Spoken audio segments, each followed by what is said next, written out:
पत्रकार परिषद लेने की मेरे दिल में चाहत थी। पत्रकार परिषद लेने के दिल में मेरी चाहत थी, लेकिन वक्त न मिलने के कारण मैं नहीं ले पा रहा था। 20 तारीख को चुनाव है और ये कहने में मुझे बहुत खुशी होती है कि लोग लाइब्रेरी ढूंढ रहे थे। हमने लाइब्रेरी कब बनाई पता भी नहीं चला उनको। आज लाइब्रेरी में दररोज 50-60 बच्चे आके पढ़ाई करते हैं। उसके बाजू में ही शादी खाना बन रहा है, उसकी प्लिंथ उठ चुकी है। प्लिंथ उठ चुकी है, ज़्यादा दिन नहीं है अभी शादी खाना शुरू कर देंगे। कम्युनिटी हॉल कैसा? जी उसको कम्युनिटी हॉल कैसा? यानी आप कुछ भी एक हॉल असना रहेगा तो कम्युनिटी हॉल का। हाँ, उसको कम्युनिटी भी हॉल कहा सकते हैं। यानी कुछ भी प्रोग्राम होगा तो उधर आप कर सकते हैं। फिर सबसे इम्पोर्टेंट ये है कि हॉस्पिटल शुरू हो गया है। हॉस्पिटल सब मशीनरी आ गई है। उसे क्यों रुकाया गया था ये मेरी जानकारी में नहीं है। 3 महीने से हॉस्पिटल बिल्कुल रेडी था, पर उसको विधानसभा के चुनाव तक रोका गया था कि नहीं। अब कमिश्नर तो तैयार था, डॉक्टर पॉल जिसको मिला है वो भी तैयार था, लेकिन उसको उद्घाटन की तारीख नहीं। और एक क्या खेल हो रहा था मैं बोलना नहीं चाहता हूँ, आप समझ गए। फिर बाद में हम एआर पॉलिसी के तहत जब हमारे यहाँ संजीव जायसवाल कमिश्नर थे, उस वक्त हमने एआर पॉलिसी प्लान करके पास करवा ली थी। हमको जायसवाल साहब ने मदद की, हमको बीच में जो अश्विन गुप्ता साहब, असीम गुप्ता और ये बीच में कमिश्नर थे ना विपिन कुमार सिंह, और अभी जो हमारी तरफ कमिश्नर है सौरभ राव, इन्होंने दोनों फाइनल सिग्नेचर्स अभी सौरभ राव के हुए हैं। और पहली एक अच्छी स्कूल और बड़ी स्कूल हम मुमरा में बना रहे हैं। ये स्कूल मुमरा की शान बढ़ाने वाली स्कूल रहेगी और ये सीबीएसई आईसीएसई सब रहेगा इसमें। इधर ही एक उसके बाजू में कॉलेज बनेगा।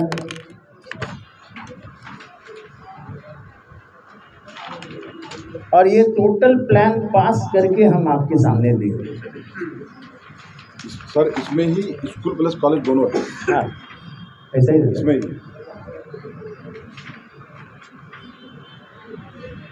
उसमें एक बस डेपो है। वो हम तो नहीं कहेंगे कि एयरपोर्ट जैसे होगा, जैसे बारामती में कहा जाता है, लेकिन अच्छा होगा।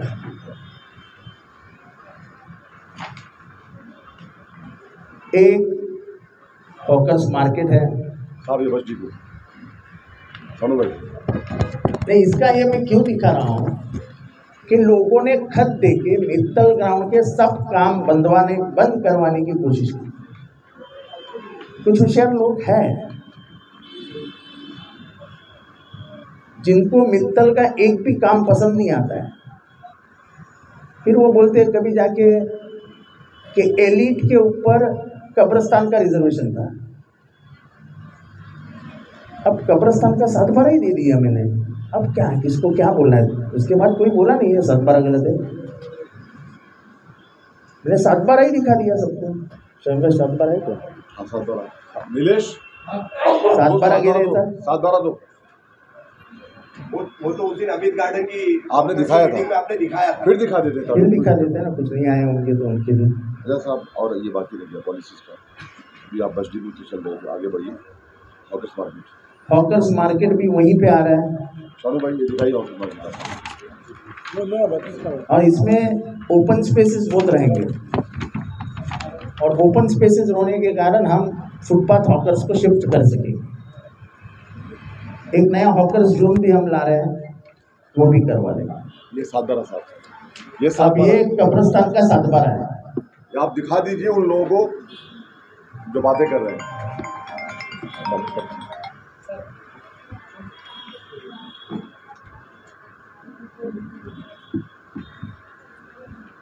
तो ये है हमारे डेवलपमेंट का।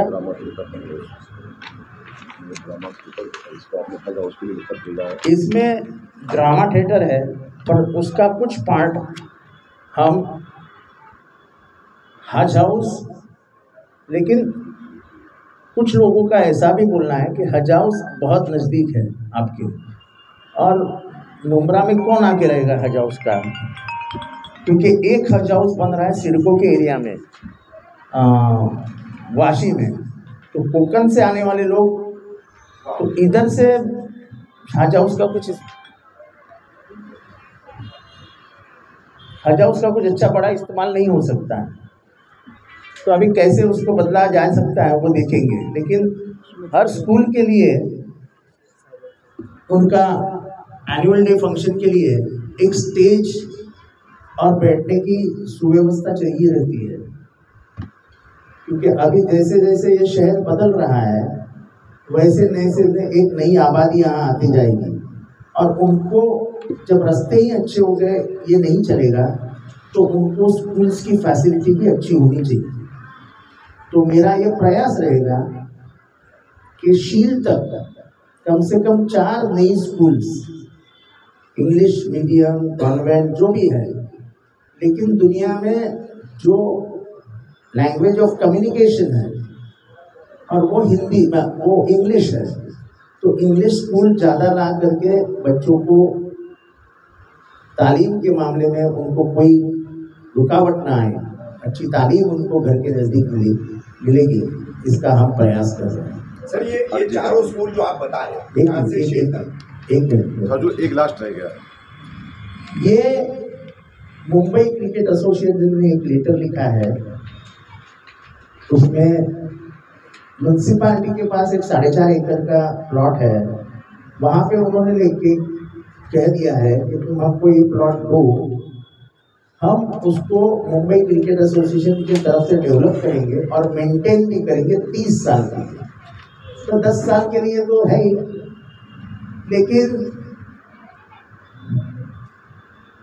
पूरी फाइल पास होने के बाद भी चुनाव है इसलिए रोका गया। आप जैसे ये सबसे मजेदार बात ये है कि मित्तल ग्राउंड में काम कौन करता है? जितेंद्र रावण तो करता नहीं, रवा भाई, सलीम ढोले, उमर भाई, नदीम भाई, सब मुसलमान भाई है ना, आदिल भाई, शानू भाई, पप्पू भाई, यानी सब नमाजी अगर धंधे में है तो पूरे उनके धंधे बंद करने के लिए खत देना, और ऐसा नहीं है कि मैं हवा में बोल रहा हूँ, खत मेरे पास है, पर मैं वो खत नहीं दिखाना चाहता हूँ, नाम भी नहीं लेना चाहता हूँ। पर ये तुम्हारा, यानी हर धंधे में तुमको किसी को रुकावट लानी है, ये तुम्हारा प्रयास क्यों है? ये अभी इतने बिल्डर यहाँ पे धंधा करते हैं, कोई माइका लाल उठ के बोले कि जितेंद्र रावण हमारे ऑफिस में आके चाय पी के गया, कोई माइका लाल।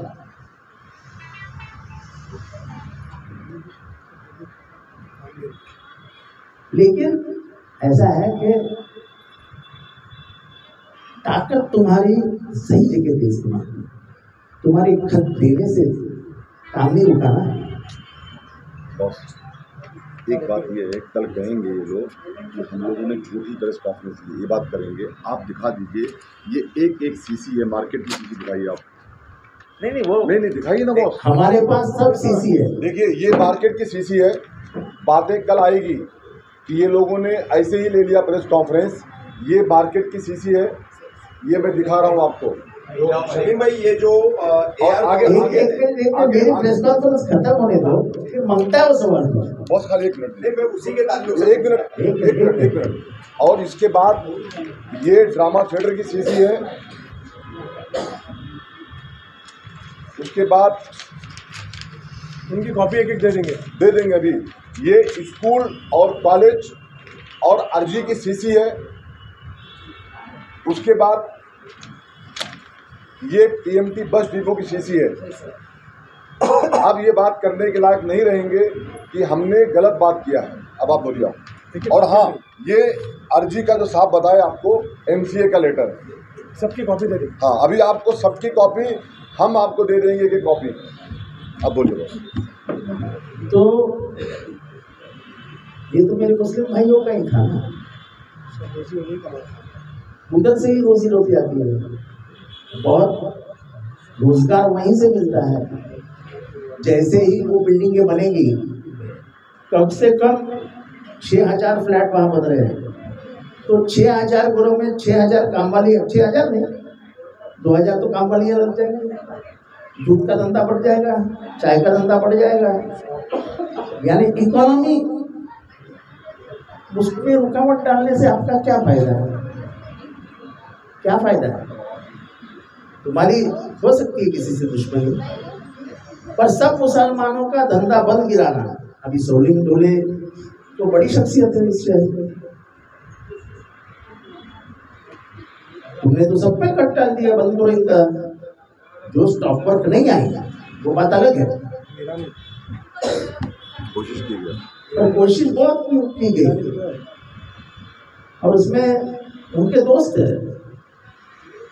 इस प्रोजेक्ट के अंदर उनके दोस्त भी है।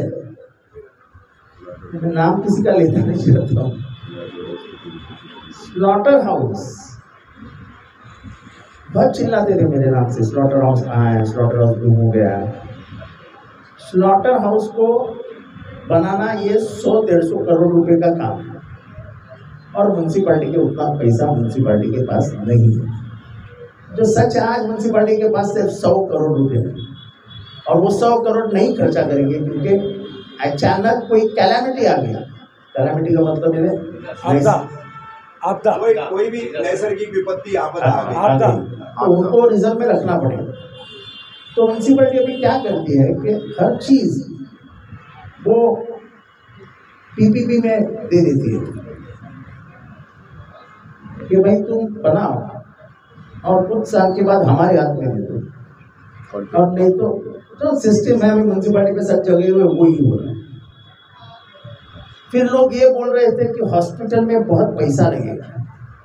मुझे फिक्र है कि दिल्ली मॉडल हमने लाया है और उसको कहा जाता है पेनीलेस हॉस्पिटल।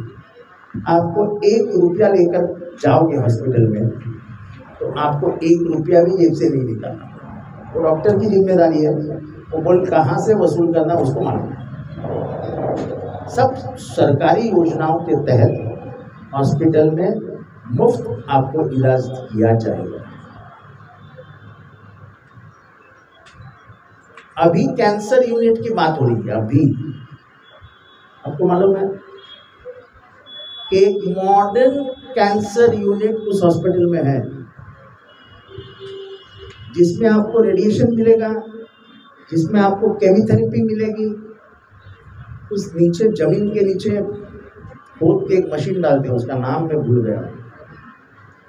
वो रेडिएशन से बचाने के लिए वो जमीन में डाला जाता है, उसको फिर एक बाहर से कवर डाला जाता है, उसकी बराबर रचना की जाती है ताकि कोई वेव, वो जो रेडिएशन की वेव्स है वो बाहर नहीं जाए, उसे बहुत तकलीफ होती है। तो वो मशीन भी उधर डाला हुआ है जिसका इस्तेमाल कैंसर में होगा। और मैं बोलता हूं कि कैंसर के लिए पूरे कोकन से अपने पास लोग आएंगे, पूरे कोकन से। मैं आ गया था क्लस्टर की तरफ, स्लॉटर की तरफ, कंप्लीट नहीं हो पाया। तो स्लॉटर की हम 1.5 साल मेहनत करके मैंने यहाँ से पुणे तक, हमारे आसिम गुप्ता नाम के अपने कमिश्नर हुआ करते थे, कई वर्ष थे वो, जिन्होंने बहुत सारा पैसा दिया डुमरा में और कलवा में। तो उन्होंने एस यूडी सेक्रेटरी उसको साइन करके सीएम के पास भेज दिया। सीएम भी तैयार हो गए, क्योंकि आसिम गुप्ता ने बताया कि साहब ये ऐसा ऐसा है और ये कोई हिंदू एरिया में नहीं है, ये मुस्लिम एरिया में है, तो स्लॉटर हाउस मुस्लिम एरिया में चल सकता है, ऐसा कोई ऑब्जेक्शन नहीं लेगा। तो लोग डरते हैं ना स्लॉटर हाउस। तो उन्होंने सब समझाया और उन्होंने कहा भी कि मैं वहाँ पर कमिश्नर रह चुका हूँ, मुझे मालूम है क्या आबादी है, किधर है और क्या लेना चाहिए। तो मैं आपको कह रहा हूँ, मैंने साइन कर दिया कि ये मंजूर करो। उन्होंने मंजूरी के लिए रखा भी, पर मैं किसी को कुछ बताता नहीं था कि मुझे मालूम है क्या होने वाला है, चुपचाप बैठ गया था। खबर बाहर कैसी गई मुझे मालूम नहीं। मुख्यमंत्री को बोला गया साहब चुनाव जाने दो ना, रुका होता रुक। तो डेवलपमेंट के मामले में मैं और कुछ भी नहीं बात करता हूँ, मेरा काम ही मेरी पहचान है, ये हमेशा मैं बोलता हूँ। अभी लोग चिल्लाते हैं विकास कहाँ हुआ, विकास कहाँ हुआ, तो मैं उसके ऊपर भी जवाब नहीं देता हूँ। अंधे लोगों को क्या बोलने का नीचे देखो। तो ये हमारा पूरा काम है, हम इसी काम को लेके चुनाव में उतरे हैं। हम कोई किसी को उंगली नहीं उठा रहे हैं। आप पैसे का बंटवारा करो, लोगों को पैसे देने का वादा करो, इससे हमें कुछ लेना देना नहीं है। लोग हमको मिलके क्या बोलते हैं हमको पता है। और ये जो हालात डुमरा में है, वही हालात कलवा में है। यानी कलवा में बहुत बुरा हाल है जितेंद्र आव्हाड का, ऐसा मुमरा में कहा जाता है, और कलवा के लोगों को कहा जाता है कि मुमरा में जितेंद्र आव्हाड का बहुत बुरा हाल है। मैं मेरे हाल पे खुश हूँ, मेरा बुरा हाल है अच्छा हाल है ऊपर वाले को मालूम। तो ये प्रेस कॉन्फ्रेंस मैंने कोई किसी के लिए क्रिटिसाइज करने नहीं बुलाई थी। हम बहुत पॉजिटिव कैंपेन कर रहे हैं। हमने आज तक किसी भी आदमी का नाम नहीं लिया है स्टेज से, और नहीं चुनाव खत्म होने तक लेंगे। किसी भी आदमी का नाम नहीं लिया है, किसी के ऊपर भी टीका टिप्पणी नहीं करनी है। इसको ही डेवलपमेंट कहते हैं, ऐसा हमारा मानना है। हम ये चीज़ें लाए हैं और इसके आगे जाके और एक पता, अपने स्टेडियम की जहाँ दीवार खत्म होती है उसके बाद एक बड़ा प्लॉट है, उस पर गार्डन का रिजर्वेशन था। तो मैंने ये मित्तल ग्राउंड के मालिक अनिल मित्तल, ये मेरे दोस्त हैं, तो मैंने बोला एक गार्डन है जो वो मेरे नाम पे रख दीजिए, मैं इसको ले लूँगा। मैंने बोला कि मेरी एक तमन्ना है कि मेरे माँ के नाम ये गार्डन बने। अब ये सब मेरा उसका बात हुआ, बहुत लोगों ने उनको फ़ोन किया कि ये गार्डन हमको दो, बड़ा प्लॉट है, 5-6-7 एकड़ का प्लॉट है। तो उन्होंने बोला नहीं भाई, जितेंद्र ने पहली बार कुछ मांगा है मेरे से, मैं उसको ना नहीं कह सकता। वो बेचारे नहीं है।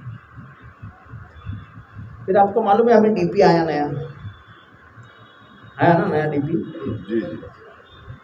उसी स्टेडियम के सामने थोड़ा सा इधर उधर शमशान भूमि है।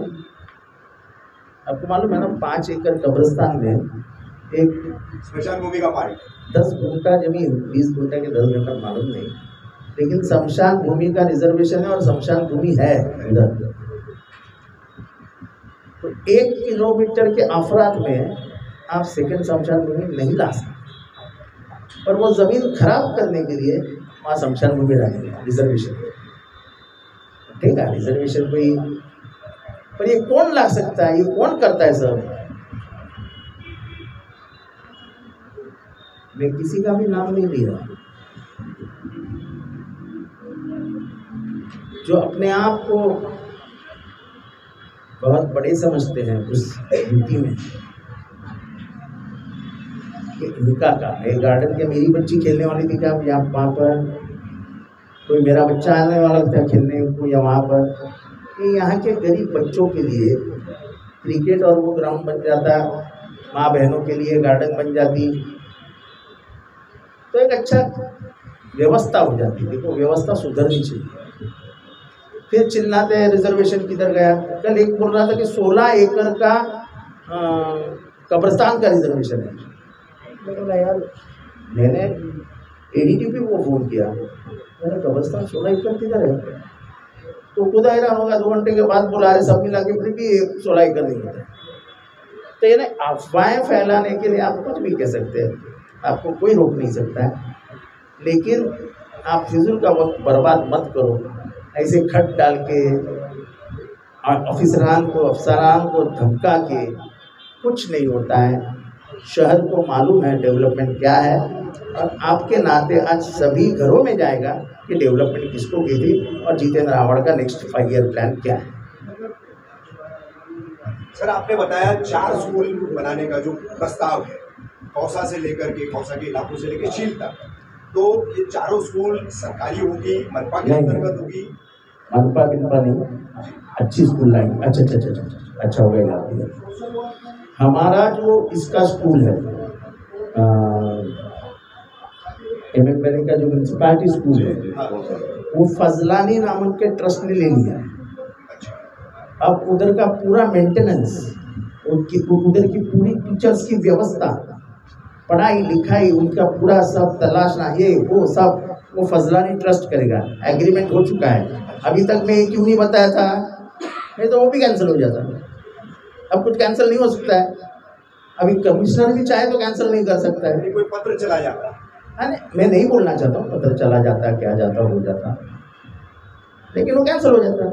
तो मैंने फजलानी का सब चालू था, मैंने इनको भी नहीं बोला था कि फजलानी का चालू है, नहीं बोले, मैंने नहीं बोला था कि अब मुंगला में एक काम करने वाला, एक काम रुकाने वाला है ना। मैं अभी भी सोचता था मुसलमान लोगों को धंधे में मदद करनी चाहिए। अगर उनका काम 2 दिन में हो रहा है तो 2 घंटे में करके देना चाहिए। अपने ही लोग आगे बढ़ रहे हैं तो उनके पैर में पैर तो मत डालो यार।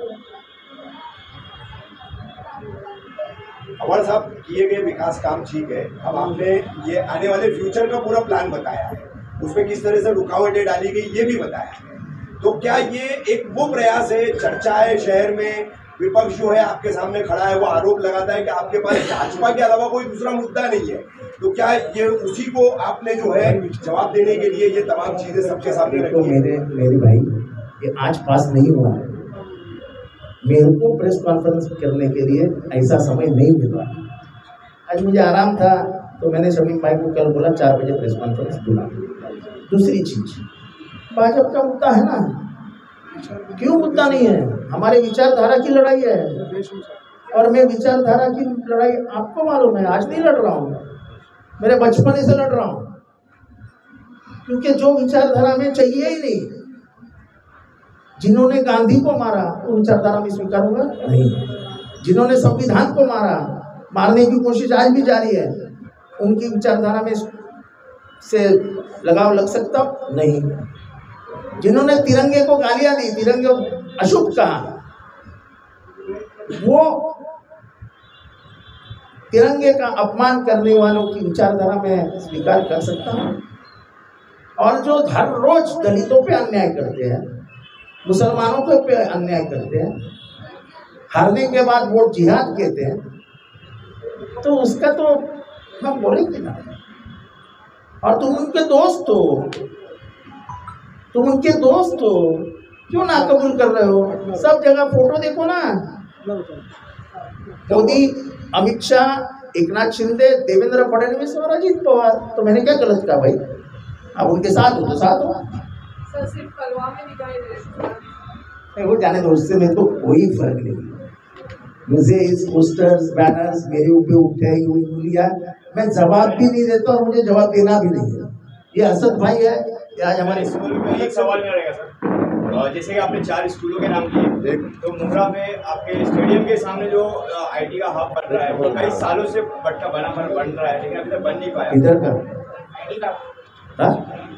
रामेमणि के पास किधर आईटी हब बन रहा है? एजुकेशन तो ऐसा है, हाँ दे दो, रिलायंस का है भाई, आईटी है, वो फाइनल सालों से बंद पड़ा हुआ है। बंद नहीं पड़ा है, उसका काम चालू है। सिर्फ पिछले 3 साल में मैं भी ये गवर्नमेंट को दोष नहीं देता हूँ, क्योंकि ये इनकी मजबूरी थी। फुटे हुए आमदारों को ज़्यादा फंड देना पड़ रहा था, तो इनके पास माइनॉरिटीज़ के लिए फंड नहीं था, इसके लिए वो रुका हुआ है। आपको मैं बता दूं आपकी मालूमात के लिए, जरा 1 मिनट रुको। सब शेड्यूल कास्ट की जितनी भी स्कॉलरशिप से बंद है, सब शेड्यूल ट्राइब की जितनी भी स्कॉलरशिप से बंद है, जो अपंग को पैसा मिलता था बंद है, विधवाओं को जो पैसा मिलता था बंद है, माइनॉरिटीज की जितने भी पैसे जाते थे बंद है, जो हमारे पिछड़े समाज के लोग फॉरेन में हम सीखने को भेजते थे, उनका हॉस्टल का पैसा नहीं दिया, वो आज रास्ते पे सो रहे हैं। महाराष्ट्र में जितने भी स्कूल्स हैं, उनका जो हॉस्टल्स है सब बंद है। अब मैं इस पर नहीं बात करता हूँ। एक सवाल है, क्या? सबसे ज्यादा मुसलमान अक्सरियत है, ईदगाह की सख्त नमाज पढ़ रही है, ईद की नमाज पढ़ रही है। सही बात है, दोनों करेंगे एकदम सही पॉइंट है, बहुत अच्छा पॉइंट है। गाँव में होता है, ऐसा है, ये म्यूनसिपल शहर में 200 मस्जिद है, 200 मस्जिद है, 200। चलो ये बात लेके क्या करोगे? ये बात हाउस नहीं चाह रहे, उसकी जगह दूसरा कुछ चाह रहे। अच्छा, हाउस भी कुछ यूज पे नहीं है। ठीक है, ये सवाल का जवाब में आप दोनों बैठेंगे तब दे मैं दूँगा। शहरी भी हूँ, ठीक है। चलो, किसी को सवाल है? 2 लाइन में बोलिए। बोल दो उनका ईदगाह का क्या सवाल है, उनको जानना है, नहीं। जवाब आपका दे दो। ऐसा है कि अर्बन एरिया है, ये अर्बन एरिया है। अर्बन एरिया में आप जिस शहर से आते हो, जिस हल्के से आते हो, वहाँ बड़ी बड़ी ज़मीनें हैं। और ये ईदगाह है ना, ईदगाह ये वक्फ बोर्ड में आता है, वक्फ बोर्ड की ज़मीन पे आता है। तो हम लोग इसके लिए ही चिल्लाते हैं कि वक्फ बोर्ड खाना क्यों चाहते हैं। वो खाना चाहते हैं क्योंकि इनको ईदगाह नहीं देना, समझे। अब ये सब मैं नहीं बोलना चाहता हूँ, लेकिन आपने मेरे मुंह से निकाल दिया, इसलिए वक्फ के खिलाफ था कि वक्फ तुम नहीं ले सकते हो। और मैं वो वाहिद शख्स हूँ जिसने मुंबई के वक्फ ज़मीनों के सब 7/12 पे वक्फ का नाम लिखने लगाया, ताकि कोई माइकालाल वो अपनी जमीन खा नहीं सके। ठीक है, अब हमारे मैं तमाम पत्रकार भाइयों का शुक्रिया अदा करता हूँ। साथ साथ में आज एमआईएम पार्टी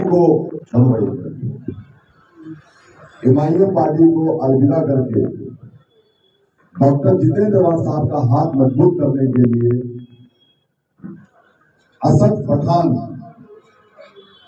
ने उस गल्ला पठान को छोड़ करके अलविदा करके आज ओरिजिनल पठान के साथ में आने का फैसला किया है। मैं इसके लिए इन्हें मुबारकबाद पेश करता हूं। और 31 वार्ड के ये प्रेसिडेंट थे, आज उन्होंने डॉक्टर जितेंद्र आवाड साहब को पूरा समर्थन दिया, अपने सैकड़ों साथियों के साथ पार्टी ऑफिस पर आए हैं। मैं हमारे नेता डॉक्टर जितेंद्र आवाड साहब को अपील करता हूं कि सर आप इन्हें पार्टी में प्रवेश करें और इनको प्रेरणा होगा। और मैं सबको बताना चाहता हूँ कि इनके ऑफिस है नारायण नगर में, उन्होंने कहा है ये मेरे और आपके संबंध रहे न रहे, पर ये ऑफिस में तुम्हारे नाम पे कर दूँगा। अस्सलाम वालेकुम। असद भाई, क्या वजह है अचानक एमआईएम छोड़ के काफी सक्रिय थे वहाँ पर आप? मेरी एक ही वजह है, तरक्की का हाथ पकड़ो और तरक्की के साथ जाओ। जितेंद्र आवाड साहब का हाथ मजबूत करो और उनके हाथ पकड़ के तरक्की को और तरक्की पे लेके जाओ। ये शहर इंशाल्लाह तरक्की करेगा। बस ये अपनी तरक्की है, पार्टी की तरक्की, अपनी खुद की तरक्की। अभी भाई आप जो समझना है समझो, पीछे मैंने बोल के देखने की आदत नहीं है, हमको आगे चलना है। साहब का हाथ पकड़ो और उनका मजबूत करो और शहर को मजबूत करो। फिर भी एक निश्चित ऐसा कोई आपके जहन में कुछ कारण होंगे, कुछ विचार होंगे जिसकी वजह से ये निर्णय आपने लिया, क्या है वो? देखिए ऐसा है ना, साहब ने अभी शमीम भाई ने पूरा पेपर बताया, सीसी के सामने बताया, हर चीज़ बताया है और पूरा प्रूफ के साथ दिया है। शहर तरक्की कर रहा है तो मैं भी तरक्की के साथ चलूँगा ना। क्या बात है, बहुत एक मिनट बॉस। आज फारहान स्पोर्ट्स के जो यहाँ के जिम्मेदार है मौलाना जफर मोहम्मदी साहब भी पार्टी में प्रवेश कर रहे हैं और खुद वो आज से प्रचार के लिए निकल रहे हैं साहब के जितेंद्र रमन साहब के। मैं उनका पार्टी में इस्तेमाल करता हूँ। आप तमाम पत्रकार भाइयों का बहुत बहुत शुक्रिया। Press conference